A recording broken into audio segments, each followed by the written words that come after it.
qui est pratiquement radical et ceci conduit au refus de permis de résidence pour ceux qui arrivent et au non-renouvellement de ce permis de résidence pour certains étrangers dont le permis arrive à expiration. Comment est-ce que nous pouvons interpréter ça?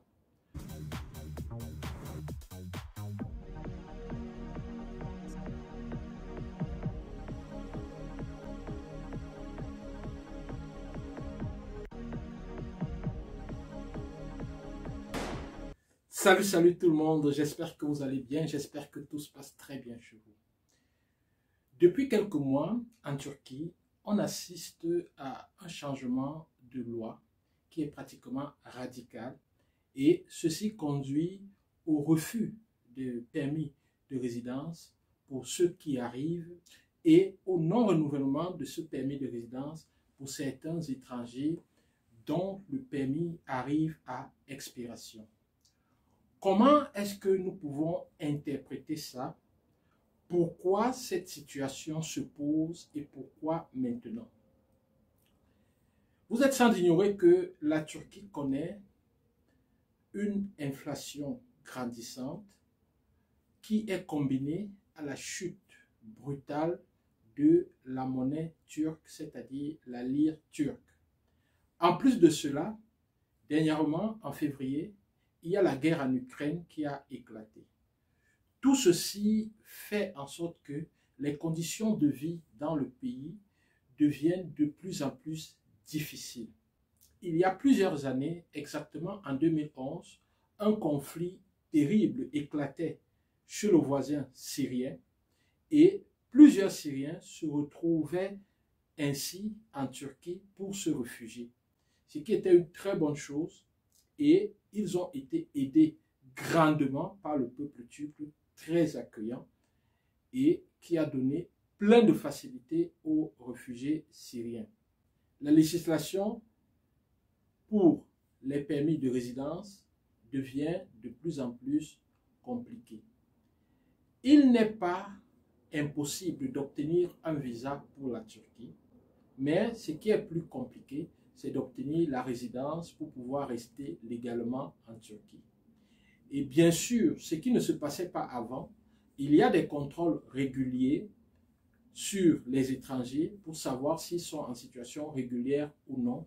Et lorsqu'ils ne sont pas en situation régulière, il y a des reconduites à la frontière, ce qu'on appelle en turc des portes. En plus de ceux qui sont en situation régulière, on observe une explosion des personnes en situation irrégulière. Et parmi les personnes en situation irrégulière, on se rend aussi compte qu'il y a d'autres qui sont entrés, pas légalement sur le territoire, mais qui sont entrés par des voies incontrôlables. Je m'explique. Par exemple, lorsque vous entrez en Turquie avec un visa, le visa peut expirer et vous restez en situation irrégulière. Mais il peut également arriver que vous n'entrez pas par un visa, c'est-à-dire vous entrez par des frontières, juste comme ça, sans visa. Et en ce moment-là, vous êtes aussi en situation irrégulière. Mais ces derniers cas sont considérés plus graves par la loi que les autres. Maintenant, parlons des étrangers en situation régulière uniquement pour la ville d'Istanbul. On dénombre, selon les autorités, 1 305 000 étrangers en situation régulière à Istanbul. Parmi ceux-là, nous avons 542 000 Syriens et 763 000 personnes des autres nationalités. Dans les 16 derniers mois, on a arrêté 84 000 étrangers en situation irrégulière qui ont été reconduits aux frontières. Et lors d'un contrôle en début du mois de mai 2022, la police a arrêté en une seule nuit 582 migrants en situation irrégulière. Parmi ceux-là, on pouvait dénombrer 327 Afghans, 140 Pakistanais, 24, je crois, du Bangladesh, 21 Syriens et 70 personnes des autres nationalités cumulées. Et toutes ces personnes-là ont été déportées, c'est-à-dire renvoyées dans leur pays. Il y a une autre situation qui fait qu'il y ait une sorte d'hostilité par rapport aux étrangers. Et là, il s'agit d'un film qui a été financé par l'extrême droite en Turquie. Oui, il y a l'extrême droite partout, un peu comme en France. L'extrême droite en Turquie a financé, n'est-ce pas, un film qui s'intitule Sessiz Istila. Sessiz Istila, ça veut juste dire l'invasion silencieuse. Vous pouvez chercher sur YouTube Sessiz Istila.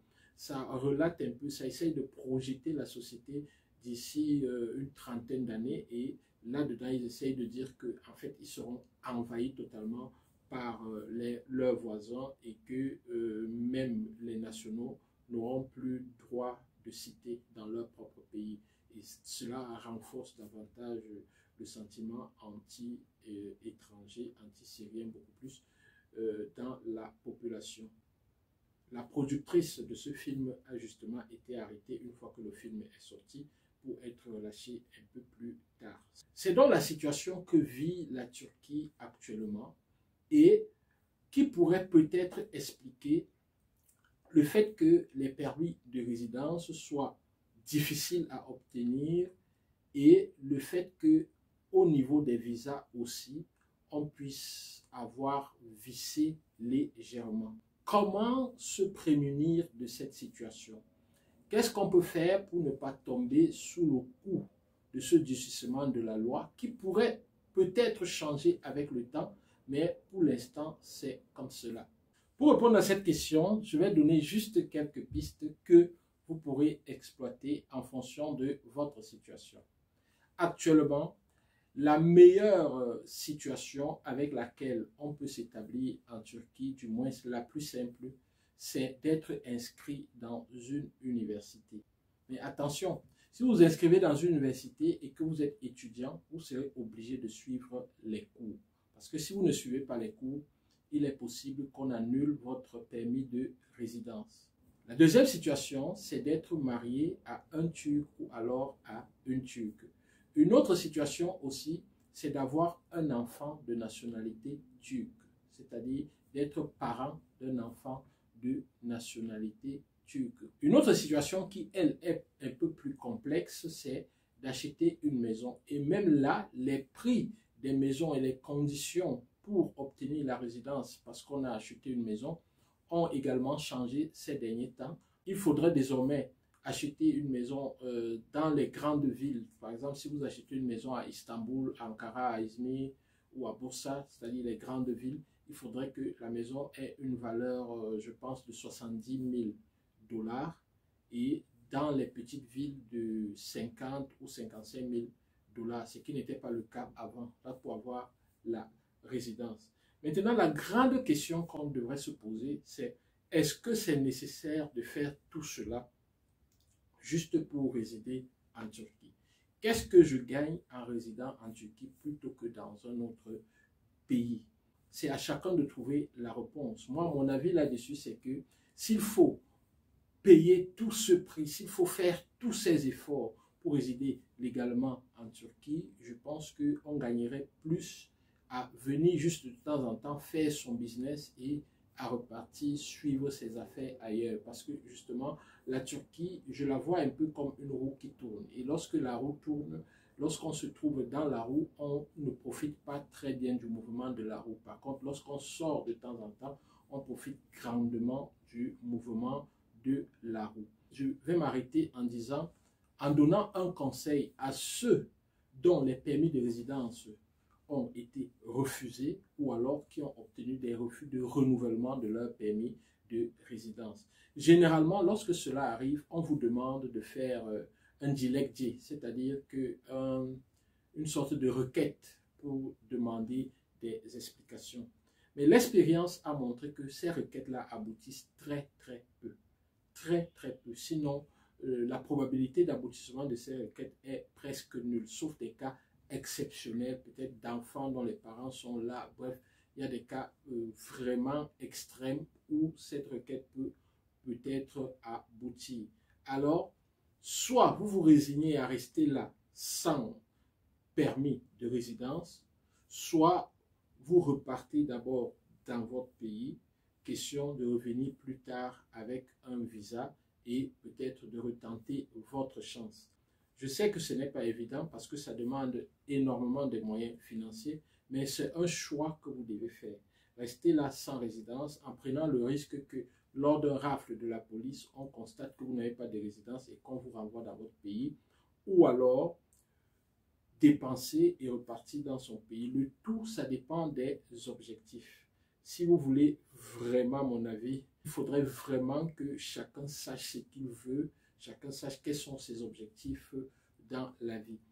Il y a des vidéos où je déconseillais aux gens de venir s'installer totalement en Turquie. Et certaines personnes qui me suivent ont écrit sous des vidéos dans des commentaires que ce n'est pas honnête de ma part que je sois en Turquie et que je déconseille qu'on vienne s'installer en Turquie. Et il y a des vidéos où j'encourageais de venir s'installer en Turquie par rapport aux études, par exemple. Et il y a encore les mêmes personnes qui écrivaient sous des vidéos que, en fait, ce n'est pas sérieux de ma part de faire la promotion de la Turquie alors que ce n'est pas un bon pays ou ceci ou cela. Donc, bref, chacun a son avis qu'il peut donner et chacun a le droit de se contredire ou de dire quelque chose et de dire le contraire plus tard.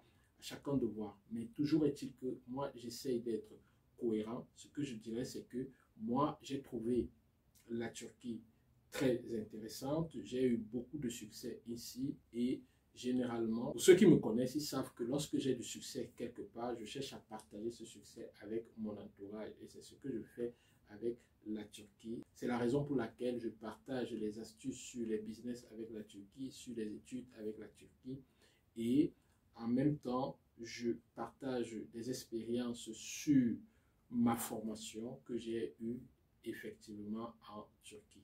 J'espère que cette vidéo vous a permis de voir le whole picture, c'est-à-dire que globalement, ce qui se passe effectivement en Turquie. Nous allons revenir dans une autre vidéo pour répondre aux différentes questions qui sont posées parce que ces derniers temps, plusieurs questions sur l'immigration ont été posées à travers les mails et même par mon numéro WhatsApp. Nous allons répondre progressivement à ces questions. Merci d'avoir suivi la vidéo. On se retrouve très... Merci d'avoir suivi la vidéo. J'espère que vous allez bien. J'espère que pour ceux qui sont en Turquie, qui sont en attente de leur permis de résidence, j'espère que vous allez effectivement l'obtenir. Pour ceux qui ont eu un refus, je vous souhaite beaucoup de courage et j'espère que vous pourrez prendre la bonne décision qui pourra permettre que vous n'ayez pas de problème dans vos affaires ainsi que dans votre vie. Au revoir et à très bientôt. Bye bye.